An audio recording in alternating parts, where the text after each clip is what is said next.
elle devient la tisa de son propre mari. Alors les amis, je vais vous raconter l'histoire d'une dame qui est devenue la propre tisa, c'est-à-dire maîtresse de son mari. C'est une histoire difficile à comprendre parce que on ne sait vraiment pas comment ça peut être possible. Comment une femme peut quitter de femme mariée à la maîtresse de son mari. Cette histoire se déroule dans un quartier de la place. Une dame qui a rencontré son mari quand il était très jeune, il n'avait pas grand-chose. Le mari, il travaillait, c'est vrai, il faisait ses petits jobs. Et la femme, elle aussi, elle travaillait. Donc, ensemble, ils ont épargné, ils ont fait beaucoup d'investissements qui ont porté leurs fruits. Et ils vivaient une vie tranquille. Malheureusement, certains hommes de nos jours sont un peu du genre, quand l'argent entre, on a l'impression que quand ils veulent se faire plaisir pour certains hommes rime avec beaucoup de femmes, avoir beaucoup de maîtresses.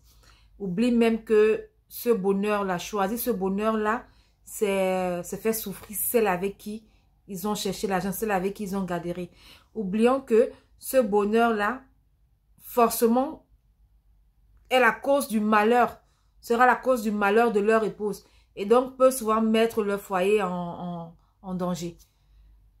Donc, c'est comme ça que le monsieur, quand l'argent a commencé à entrer, il a commencé à sortir, rentrer tard le soir, il faisait la fête avec des amis. Et qui parle de la fête, parle des jeunes filles, des filles de 18, 20, 25 ans.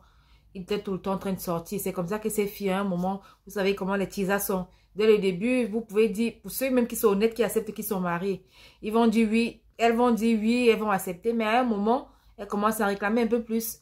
Elles veulent voir un peu le gars constamment. Elles appellent à tout moment. Elles ne restent plus les heures. Ou elles n'attendent plus que c'est le mec qui appelle. Ce qui fait que avec ces détails-là, la femme de la maison commence à comprendre que quelque chose ne va pas. Et parfois même si elle ne cherche pas, même si elle ne veut pas savoir, elle ne veut pas chercher, elle réussit quand même, ça réussit quand même à attirer son attention. C'est pas facile d'avoir déjà les doutes et de rester dit je ne cherche pas parce que j'ai peur de ce que je peux trouver. Donc c'est comme ça que cette dame a commencé à chercher, vu que son mari sortait pour aller répondre au téléphone dehors. Parfois il allait aux toilettes se cacher.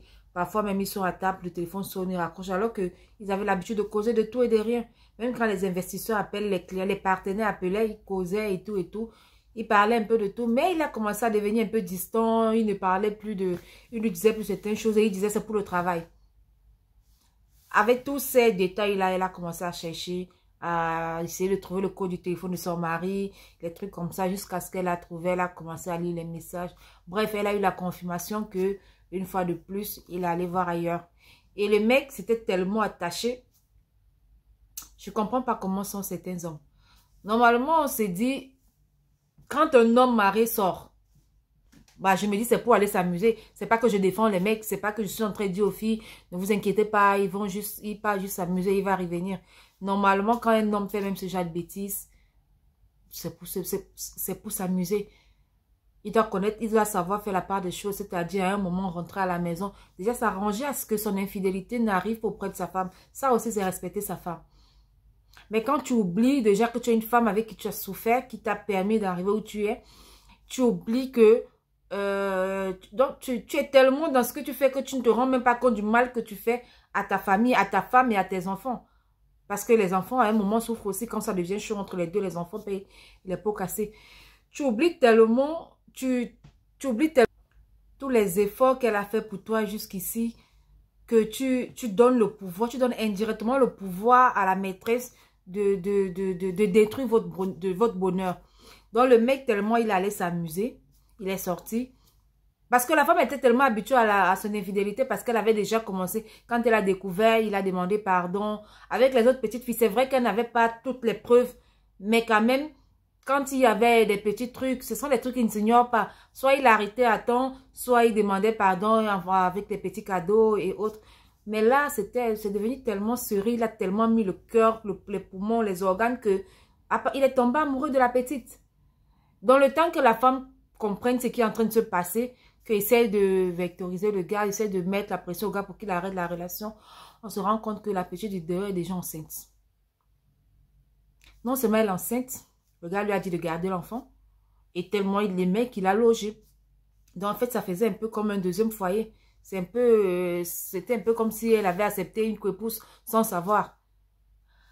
Et le gars a commencé il a commencé à passer la nuit là-bas parce que de toute façon, sa femme était déjà au courant. Donc, il ne se cachait plus. Il a commencé à présenter la fille. Il passait, il partait, il passait le temps avec elle, parfois même en statue. Plus elle se plaignait, plus elle avait l'impression que le gars s'attachait à la fille. Et donc, c'est comme ça qu'elle a commencé à souffrir. Elle a essayé de réunir la famille. Mais vous savez, la belle famille, il y a toujours une petite hypocrisie derrière. Il y a toujours, je ne sais pas. Elle vient de la belle famille, elle pleure, elle pleure, elle pleure. Mais après, quand le gars vient présenter l'autre fille, on accueille l'autre fille tranquillement, surtout comme il y a la grossesse. On accueille la fille tranquillement. C'est comme ça qu'elle a parlé, elle a pleuré, elle s'est fatiguée. Finalement, même la maîtresse a commencé à faire des problèmes parce qu'elle appelait déjà à tout moment, vu qu'elle avait déjà un peu de poids. Elle a commencé à tout faire pour que cela parte de la maison. Et étant donné que le mec était plus amoureux de celle du dehors que de celle de l'intérieur, il a laissé celle du dehors prendre le dessus.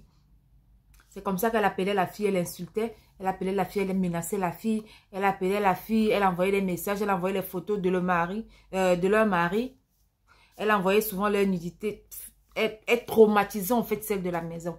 Elle traumatisait jusqu'à ce qu'on lui a dit, sa famille lui a dit, écoute, s'il fait ça, ça veut dire qu'il ne t'aime plus. Parce qu'un homme qui t'aime, même s'il va dehors, il ne va pas permettre que ça arrive. Il ne peut pas permettre que celle du dehors vienne manquer du respect à sa femme. Il ne peut pas permettre. Ça veut dire qu'il ne t'aime plus, c'est accroché à cette fille. Donc, au lieu de rester te morfondre, tu ne manges plus, tu te tortures, tu restes, tu pleures tout le temps et tout et tout. C'est mieux que tu laisses tomber. Si tu vois que tu vas accepter la polygamie, bon, certaines femmes le font, hein. Si tu vois que tu peux accepter, il n'y a pas de problème, il faut accepter. Mais si tu ne peux pas, c'est mieux de quitter.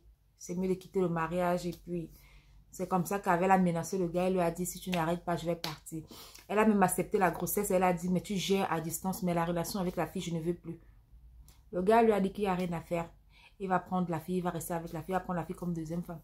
C'est comme ça qu'après les menaces, voyant que plus c'est menacé, plus le gars s'éloignait, le gars ne venait même presque plus à la maison. C'est comme ça qu'à un moment, il s'est dit, bon, je suis encore jeune, ça ne sert à rien de rester, pleurer, de rester devant un homme qui ne me voit pas, que ma tristesse, mon malheur ne l'affecte même plus. C'est comme ça qu'elle a décidé de rentrer en famille. Elle est donc partie elle est rentrée chez son oncle. Après, elle a pris une maison avec ses enfants. Quelque temps après, bon, le gars quand même, le monsieur quand même venait s'occuper de ses enfants. Il venait quand même de temps en temps. Elle lui a montré la nouvelle maison. Il venait y déposer l'argent. Pendant les premiers mois, genre presque la première année, il n'y avait rien. Une fois par mois, il venait y déposer l'argent de ses enfants. Et puis c'est parti. Et puis il était parti.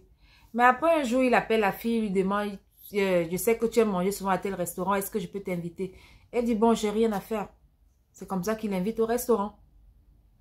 Il invite la fille au restaurant, ils ont mangé, ils se sont rappelés du bon temps et tout et tout et tout. Ce qu'elle dit, c'est qu'elle ne sait pas comment ça s'est passé. Elle s'est retrouvée dans un hôtel avec son mari. Donc après cette belle nuit, ils se sont rappelés, la flamme s'est encore allumée, ils se sont rappelés comment ils s'aimaient et tout et tout et tout. Ils ont passé la nuit ensemble à l'hôtel. Elle a d'abord dit non, c'est une erreur, ça va plus se reproduire et tout et tout. C'est comme ça que pour la deuxième semaine, il l'invite, elle dit non, elle ne peut pas partir et tout. La troisième semaine, il l'invite encore. C'est pareil. Pareil, ils ont fini la nuit à l'hôtel. Et après, il a commencé à venir à la maison. Quand il vient à la maison, au lieu de une fois par mois, donner l'argent. Il y a les mois où il ne venait même pas. Il faisait juste, il envoyait juste l'argent par téléphone, comme on fait souvent. Mais il a commencé à venir chaque semaine. Il vient, il laisse la ration de la semaine. Il ne sait plus pour le mois, il laissait pour la semaine. Et tous les enfants même ont commencé à se poser des questions. Et sa petite soeur qui était venue du village, qui était là, a commencé à lui dire, mais qu'est-ce qui se passe? Il est devenu trop régulier. Qu'est-ce qui se passe? Elle disait, non, il n'y a rien et tout. C'est juste ses enfants qui lui manquent et tout. Après, il a commencé à venir à la maison. Les enfants se lèvent le matin. Papa est en petite culotte. Mais qu'est-ce qui se passe? Qu'est-ce que papa fait ici? Pourquoi il a dormi ici? Et elle-même n'arrivait pas à expliquer aux enfants. Non, papa est rentré, il est arrivé, il se faisait très tard. Il a décidé de ne pas rentrer. C'est comme ça jusqu'à ce que elle ne pouvait plus se cacher. Elle ne pouvait plus se cacher. Vu que le chez elle était déjà miné, c'était déjà occupé par l'autre. Parce que quand elle est partie directement, la tise est entrée. Hein? La tise est entrée à la maison. Donc maintenant, la tise, il a divorcé. Il a divorcé de sa femme quelques temps après. C'était un homme aussi qui avait l'argent. Donc c'était facile pour lui. Vous savez, ces hommes aisés là, c'est trop facile. Ils peuvent divorcer quand ils veulent et comme ils veulent. Bref, il a divorcé rapidement. Il a doté l'autre fille et il a épousé légalement. La tisa. Elle est devenue la femme légale. Et donc, le mari quand il a commencé à dormir chez l'autre, ils ont commencé à se mettre ensemble. Ils ont repris l'un de l'autre, quoi. Ils ont repris l'amour. Et la fille dit qu'elle veut rentrer chez elle. Il lui dit, bon, regarde, c'est fait tard, je te dis la vérité. Je me suis mariée comme ça, comme ça. Donc, est-ce qu'on peut fonctionner comme ça? La fille, pour un début, dit non, c'est pas possible. Je peux pas être la maîtresse de mon propre mari. C'est là qu'il lui dit, mais pourquoi tu es d'abord parti? C'est vrai que j'étais avec quelqu'un, mais tu pouvais rester à la maison. Tu devais rester ma femme. Et moi, je devais seulement rester l'autre. Elle lui dit, mais non, moi, je n'arrivais pas à supporter. Et puis, quand je suis partie, je m'attendais à ce que tu viennes demander pardon, que tu essayes d'arranger les choses comme il se doit, que tu essayes que tu prennes conscience, quoi. Que je m'attendais à ce que quand je vais te manquer, peut-être, si tu m'aimes encore, tu allais revenir essayer d'arranger les choses. Mais comme tu n'es pas venu, j'ai compris que, voilà, tu ne m'aimais plus et tout. Il lui dit donc, qu'est-ce qu'il faut faire? Ils ont recommencé à s'aimer. Et elle s'est encore attachée à son mari. C'est comme ça maintenant, son mari, elle voit son mari en cachette. Parfois, c'est à l'hôtel, parfois, c'est à la maison. Mais quand même, aux dernières nouvelles, il a décidé de réunir encore la famille. Il a décidé de réépouser sa fille, sa femme, donc il veut doter. Parce que la famille a dit, le mariage c'est fini quand vous vous êtes séparés. Donc, si tu veux épouser la fille de nouveau, tu dois refaire une seconde dot. Bon, c'est pas grave, vu qu'ils ont beaucoup d'argent et qu'ils ont travaillé cet argent ensemble.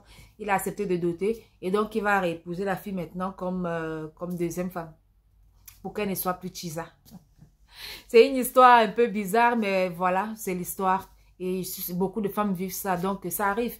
On ne sait pas ce qui peut se passer. Tu peux épouser un homme aujourd'hui, tu te dis non, c'est jusqu'à la fin de votre vie, c'est jusqu'à la fin du monde, jusqu'à la gare. Mais quelques temps après, vous vous séparez. Comme tu peux être Chisa, hein, comme quelqu'un qu'on connaît, comme une artiste, comme une célébrité qu'on connaît, qui était Chisa, qui a quitté le Chisa et qui est partie qui est devenue la femme officielle. Donc, tout peut arriver. Tout peut arriver dans les relations. Bon, les amis, nous sommes à la fin de cette histoire. Je vous dis à très bientôt pour une autre histoire. En attendant, n'oubliez pas de vous abonner. Au revoir.